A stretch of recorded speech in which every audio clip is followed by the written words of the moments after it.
Hello. Today is going to be the first of many videos talking about the new Alpha. Now I have both the Alpha and the strategy tester loaded in my chart. And I'm going to start this discussion with the differences between the two and things you need to look for and be aware of when you're doing these evaluations. Now I've set both of these strategies to use only Jackrabbit as my basis. Everything else is turned off. I did that deliberately to highlight one of the biggest problems I have with TradingView's strategy tester. So here it is, the chart loaded, Jackrabbit opened up all the way, full scale raw. Now, for now, this is just set to one sell indicator required and one buy indicator required. Just a very basic settings to demonstrate this problem. And one of my biggest grievances against TradingView's strategy tester. So, here we have all of the various purchases. Jackrabbit buying and aggregating everything together to try to ink out a profit through an organic dollar cost averaging. This actually looks very good, even with the regular weekend dump. But now I'm going to hide the Alpha, and I'm going to bring up the Alpha Strat.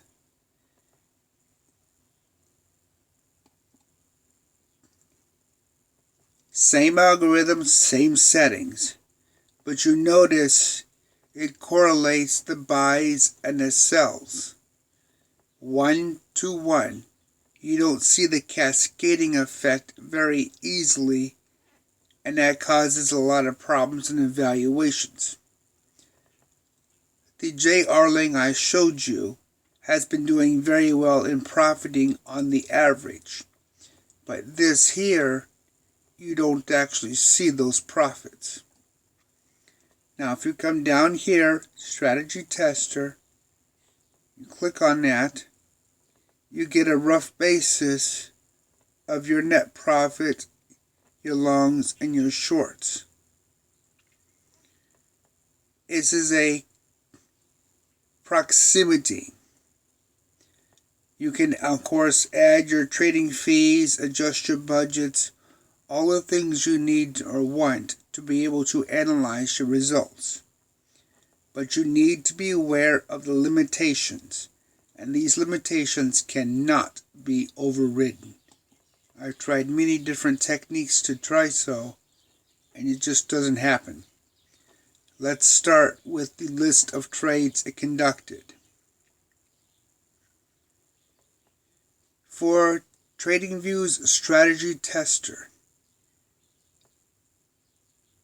you'll see here that the dates are pretty fixed, and that's the problem. You can't really go beyond a certain point and limit your data.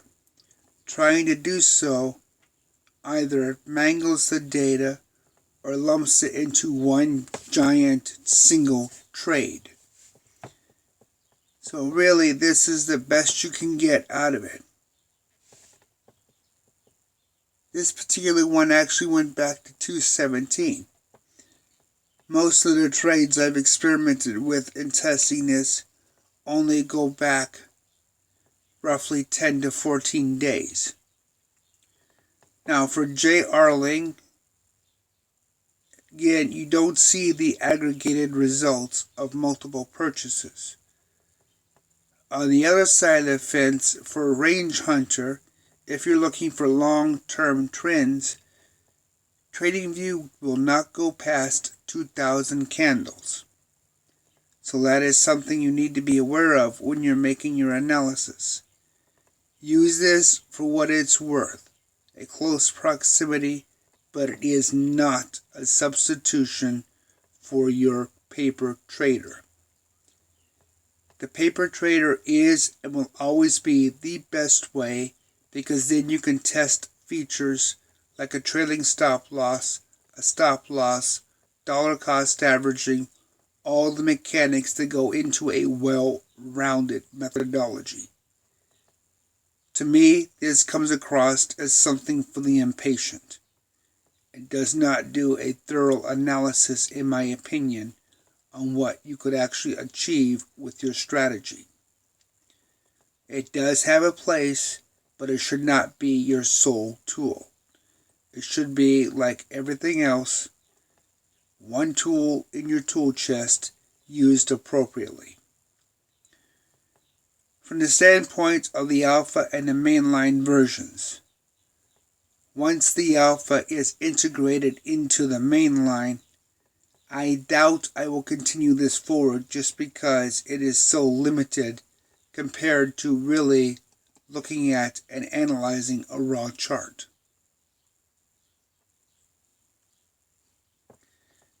So let's go back and hide the strategy tester and go back to the regular alpha indicator. Again, running only JR-Ling.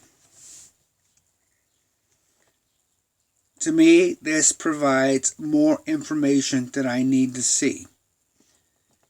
Now you'll notice that the numbered indicators are no longer there. Only B's for buys, S's for sells, which really are irrelevant and unnecessary, but I put it for a visual effect. The only thing that's important in this chart is the direction the triangles point. Now, as I said, this is a one buy setting, one sell setting. Unlike the mainline version of Jackrabbit, oops, I need to be up here.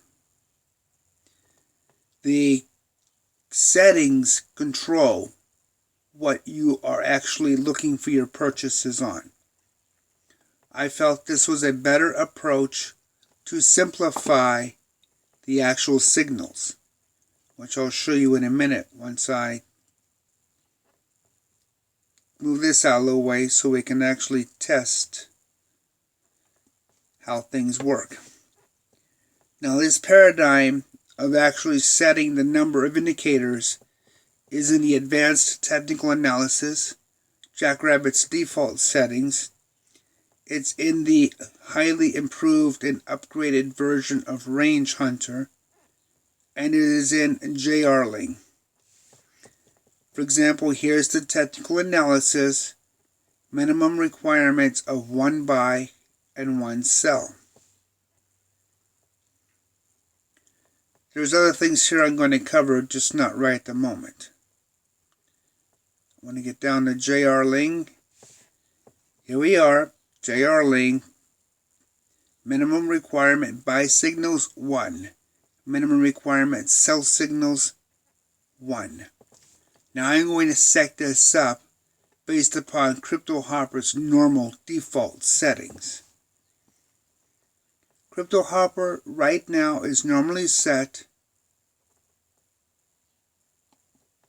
to buy on 3 signals.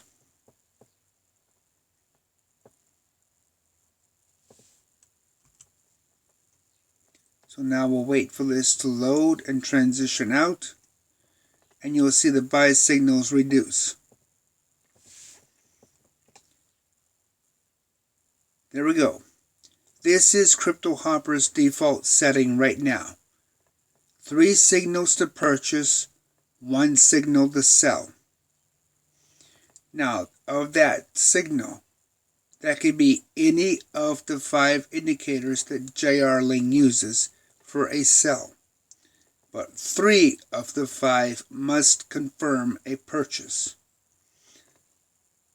Now, most people who have been migrating over to this have been using a 2-2 ratio. So I'm going to set that up for a 2-2 ratio.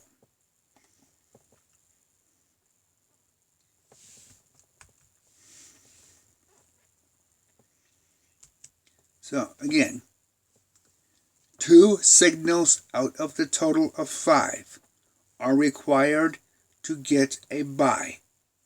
2 signals out of the 5 are required to indicate a sell. This is what most people have been using recently. You pick the number of signals specific to your risk assessment and budget. I'm going to demonstrate a more conservative approach that works well and many have also done. 3 and 3. It's a balance between too little and too much. Now again, I'm not using risk mitigation here, only JRling. And you'll notice with the 3 that all the buy signals up here disappeared. Good and bad to that. It gives you a greater average as you trend down. The bad to that is this is going to hurt in the meantime. So you want to really pay attention to this kind of analysis. And this, in my opinion, is where the indicator really outperforms the strategy that TradingView offers. You can visually see right away this is going to be a more organic dollar cost average, but a greater risk factor in the short term just because you don't have those consistent buy signals. So if you're looking to maintain what Crypto Hopper maintains, which is get out at the first possibility, then this is what you want. 3 signals to buy, 1 signal to get out. This is the most defensive possibility. Now, it's also not the most profitable, but it is the most defensive. For example, right here, before this cataclysmic drop-off, everything sold off on 1 signal. You got in, all of these aggregated, you got out. This is why I chose this for the default settings for a Crypto Hopper, and also why I think it's a good default setting for JRling here. It's not the highest profit. You will take some averaging losses. That's normal. But you avoid a lot of this. And that's a problem that most people simply can't budget their way through easily. So right here, sell it off, get out of the game, wait for it to hit the bottom. This works out well for a lot of people. Now you can mitigate your risks even more by going even higher. For example, if you set your buy signals to 4.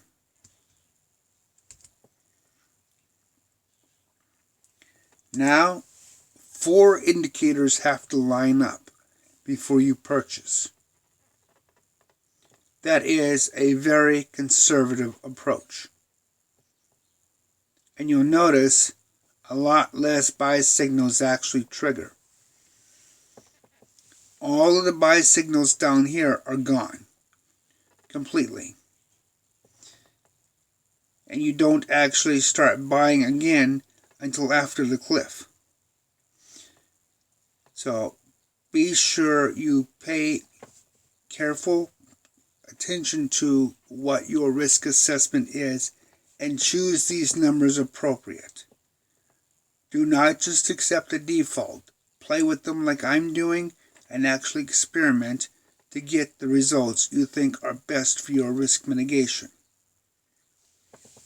I personally like the 3 buys to 1 sell for signals, as I think that works well for my risk assessment and my budget. Now, I'm going to save this, and as I said, all you see here are buys and sells. Don't worry about the B's and the S's in dark mode. Only focus on the direction the triangles point. But that being said, now we need to move into your alerts. Jackrabbit had +1 buy, +2 buy, +3 buy, so forth. Those change drastically here. So when you go to add an alert,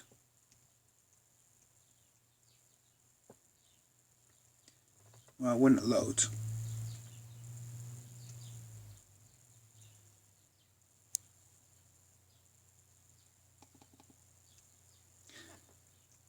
here we go. When you go to add your alert,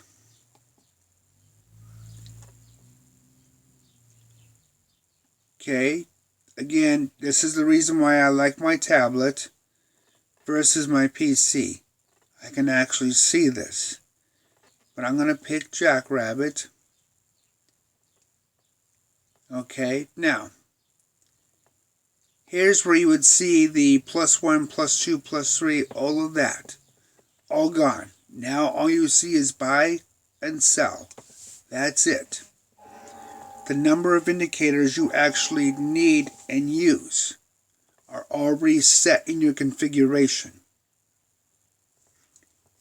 The benefits to this are, one, when you take notes and you write this down in your trader's journal, you have all of the information you need to reproduce your results.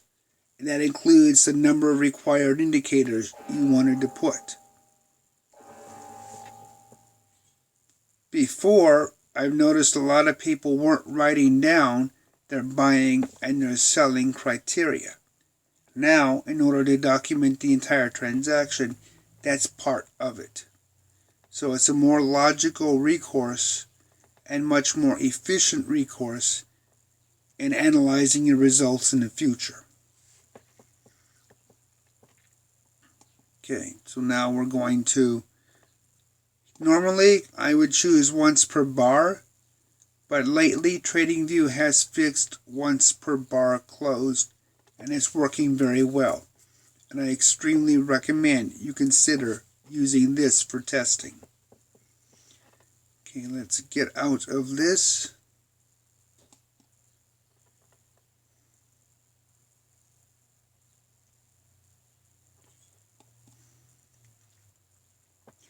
I'm going to hide this.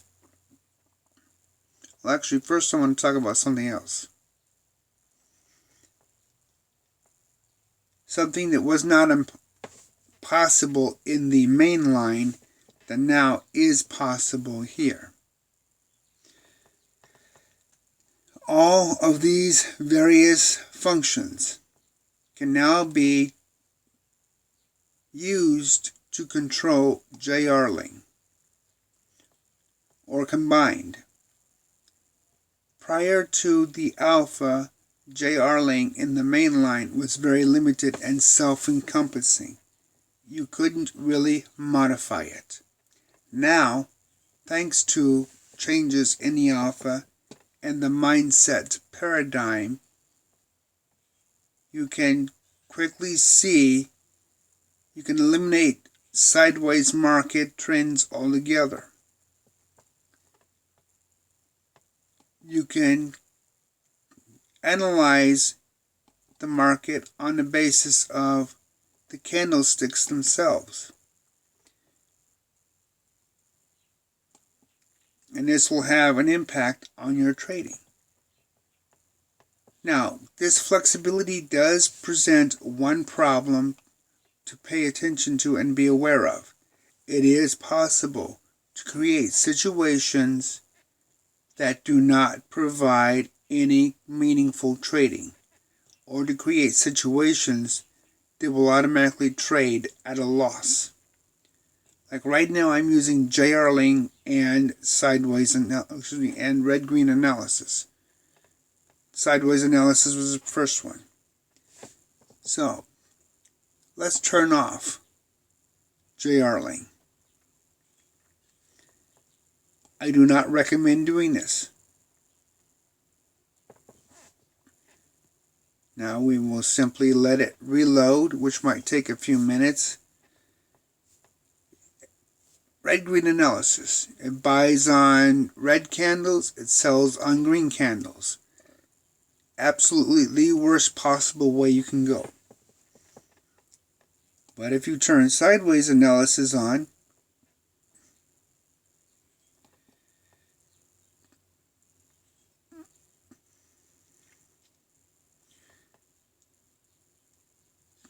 now we will wait for this to reload. You begin to see possibilities of an actual situation that might be profitable. I don't necessarily think this is a good way to go. But the one thing that is important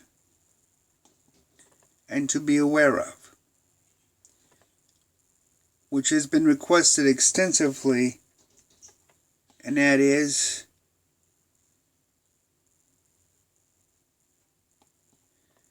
being able to buy and sell solely on support and resistance. Nothing else. It's a very simple paradigm that works well. Many traders like to use this type of a paradigm because it is simple and it does a good job for a reasonable level. For example, here you see your sell-offs, here you see your buys. Previous versions of Jackrabbit, the Mainline, don't allow just a simple context like this. This is now possible in the Alpha and will be the future Mainline. Now you can combine this with JR-Ling, you can combine it with any of these and get different effects. One of the biggest concerns I've had in developing Jackrabbit is that it be limited to my own trading abilities. So by moving forward with this modular design, it's no longer limited to my own abilities, but rather limited to your abilities as a trader.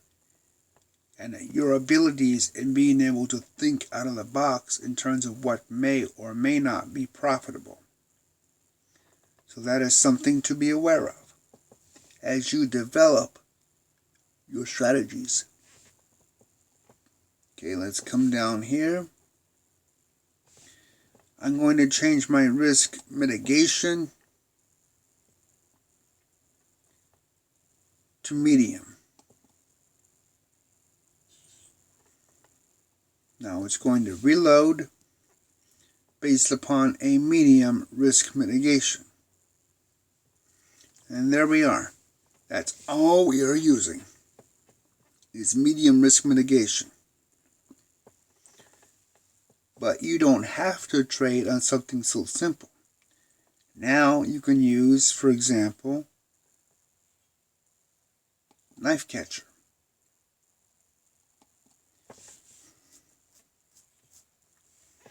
Something that was not possible easily in the mainline version.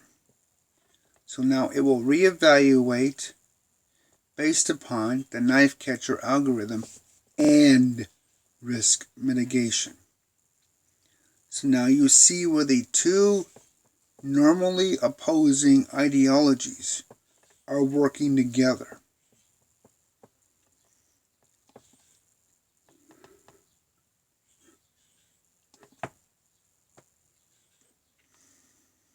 The same can hold true for Trend Hunter. Being able to understand and see how the different possibilities can be in combining with each other. And again, only the signals that overlap both trading precepts and ideologies will work. Now, I'm going to turn off risk mitigation, and I'm going to turn on technical analysis, because there's a treat now in technical analysis that hasn't existed at all prior to the alpha.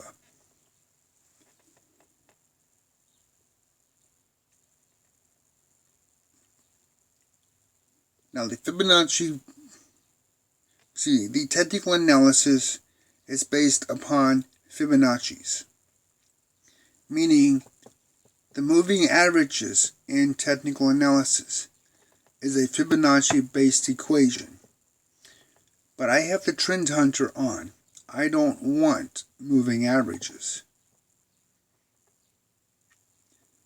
You can now disable individual components of the main Fibonacci-based technical analysis.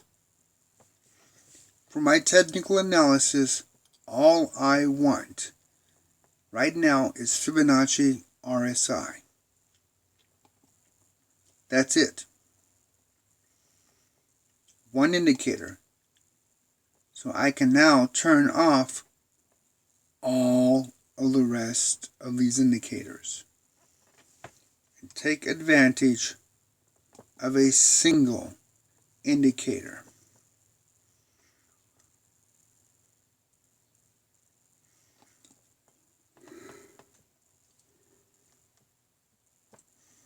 So now I have combined two normally opposing concepts into a whole brand new system.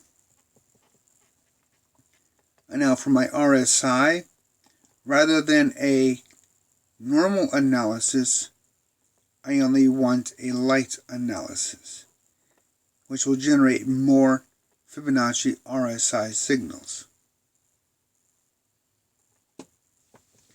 Now that I have 4 out of the 5 indicators actually disabled, be sure you have only 1 and 1, since that is all of the indicators you have enabled. You can create a situation where you won't get any signals. For example, if I put 2 buy signals, but I only have 1 indicator highlighted, then that will be a problem. So there you are, literally being able to combine entirely different concepts in ways that take the whole system to a whole different level.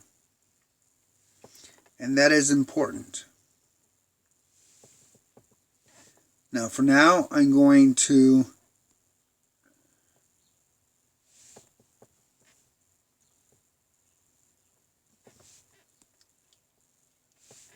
disable my technical analysis.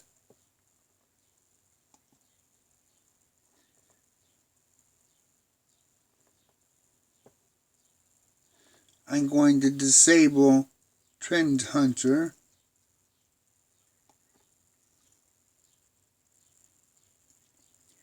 And I'm going to enable something that's new to the alpha altogether. Price Hunter.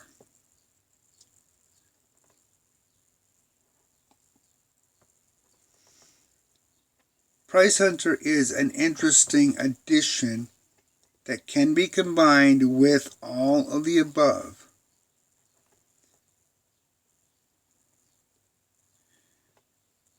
Okay, let me get down here to the bottom. Here we go, Price Hunter. Maximum buy price. You set this to the price that the candlestick must be below before it actually purchases. So for the example on the chart, let's set it to 6,200.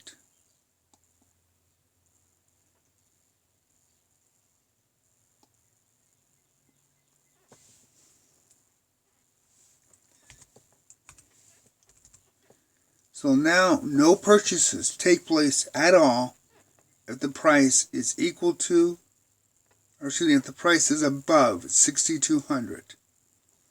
If the price is equal to 6,200 or below, then it will purchase.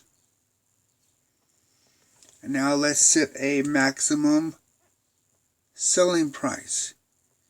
For the selling price, it will not sell the asset unless the price is above this level.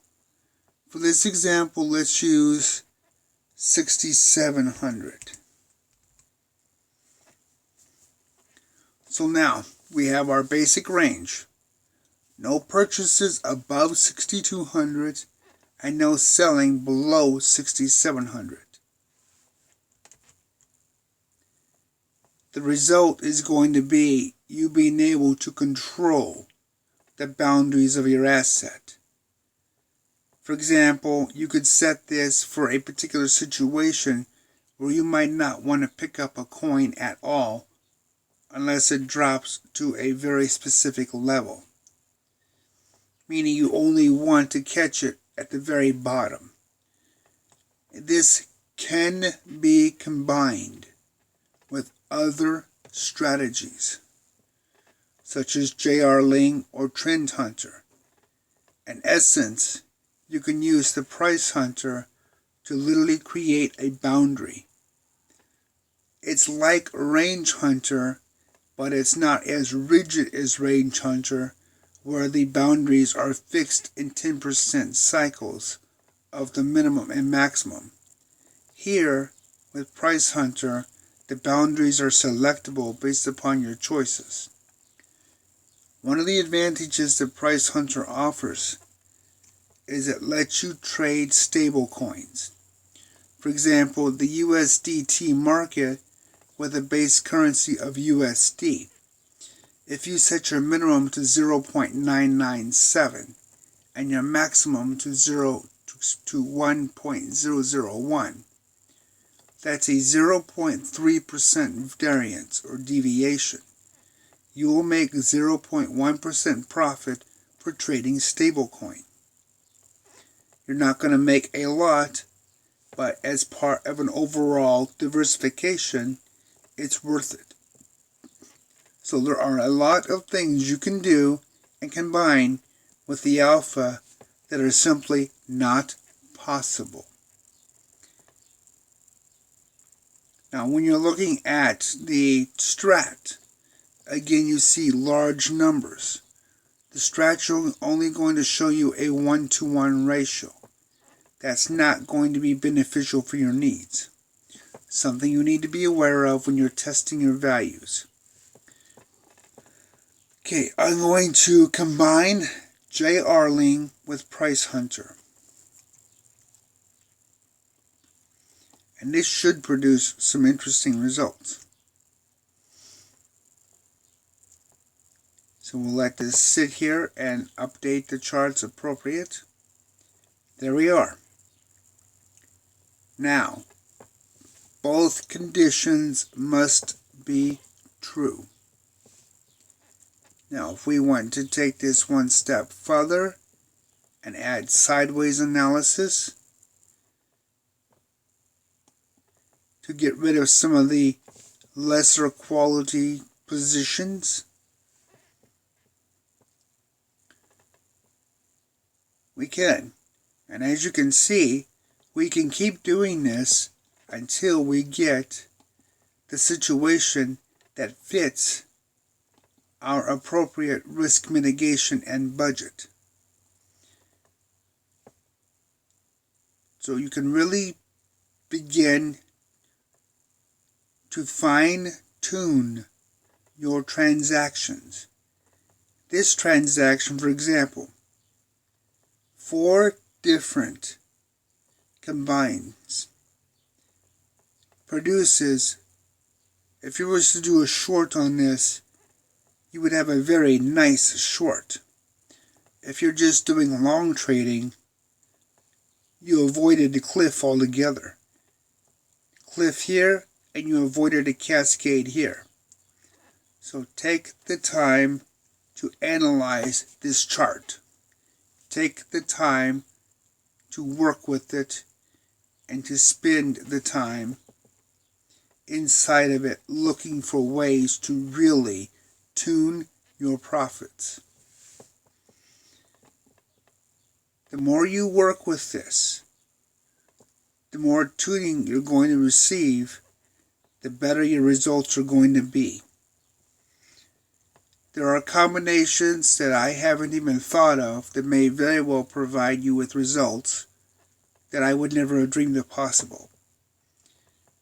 And this paradigm that Alpha now supports is going to enable me to continue to build on it indefinitely, and it's going to enable you as a subscriber to develop new and interesting trading techniques not possible in other directions. Okay, now I'm going to hide this. I'm going to get rid of it. Take it out of the picture. Now I'm going to go back to the strat. I know this is a lot of bouncing around, but that's why I'm overlapping the way I am, and so you see these comparatives. Because it is important that you understand the differences between the indicator and the strategy, and which one may be better for or against other situations. Okay, so for this, I'm just going to use Trend Hunter. Very simple, very basic, no frills here. And I'm going to turn off JRling. Now, Trend Hunter is usually a one purchase, one sell type of an indicator. So it will line up well with this situation. One purchase, one sell. One purchase, one sell. So you see where the profits and the losses are. So now we're going to go to the strategy tester. I'm going to enlarge this up all the way, and I'm going to talk about this. The overview window of the strategy tester pretty much gives you an overview. Right now, the current market and the current settings are going to give you a loss. And this is what it roughly estimates the loss will be. If you change time frames, it will rerun the analysis.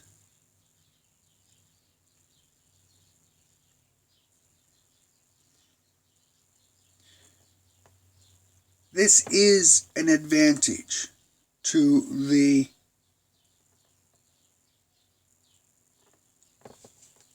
strategy testing module that TradingView offers. For example, on the 1 minute candlestick, I've now made $701 profit. So this is important as it does give a reasonable proximity for certain situations. Now, how beneficial will that be in the long term? That really depends upon your own risk assessment and your own trading skills. It has a place. I don't see it as a viable option for a replacement of a paper trader. I think the paper trader is a better tool and better equipped for testing a wider range of situations. But if you're looking for an overview approach of whether or not your strategy may work, as long as it is not an aggregated approach, this does give some reasonable approximations. For example, a lot of people like the 30-minute candlesticks. So let's load it up and let's see what it looks like for 30 minutes.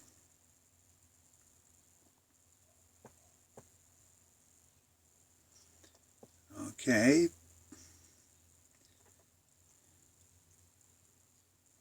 And now we will see how it does on the 30-minute.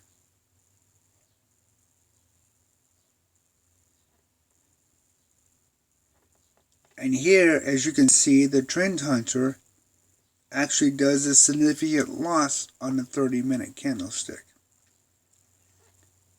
even though it wins 65% of the time, and it's done 106 trades, it still comes up with a net loss. Now, if you click on the performance summary, you'll actually see where that net loss takes place. And this part is really actually very useful. For example, here you can see the gross profit, you can see the gross loss. So you can see losses don't do well at all right now. Right now you can see the gross profit, gross loss, and right now the 30-minute candlestick is not profitable across the board. That is a good way of looking at which way the market is going as well. Because sometimes you'll see combinations where the long term will profit, but the short will lose, or vice versa. Lately within this market, the longs have not been profitable, but shorts have been profitable. So it offers you an approach to really look at and develop to help you fine-tune your thinking process. Okay, right now the 15-minute is not very profitable either.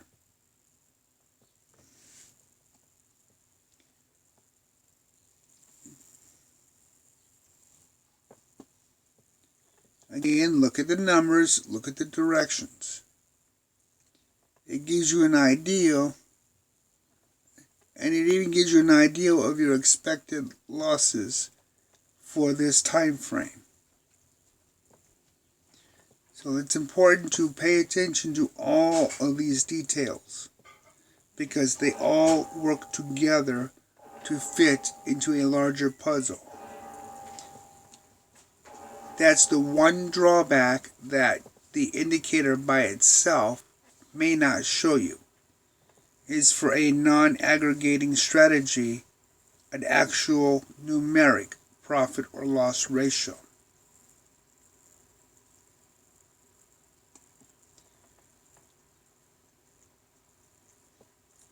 So, when you're working with your numbers and you're testing them, use every tool available to you to try to find the best resources for your profits. Don't take shortcuts. Take your time, analyze every single detail. Don't think about the market going up or down on a daily basis, because it doesn't matter what your daily basis is. All that matters is your long-term averages. Those long-term averages are the end of the game. Short-term, day by day or minute by minute are not that important. That is the biggest focus that many traders end up getting themselves in trouble with. You are going to take short-term losses. There's simply no way around it. When you're looking at the charts, as you can see, this would have been a purchase. Here's the cliff. Here's the bottom. This is going to be a loss. Now, dollar cost averaging can change this loss into a profit, but it requires that you have an appropriate budget to sustain it. These are all considerations that you need to document and weigh out in your trader's journal.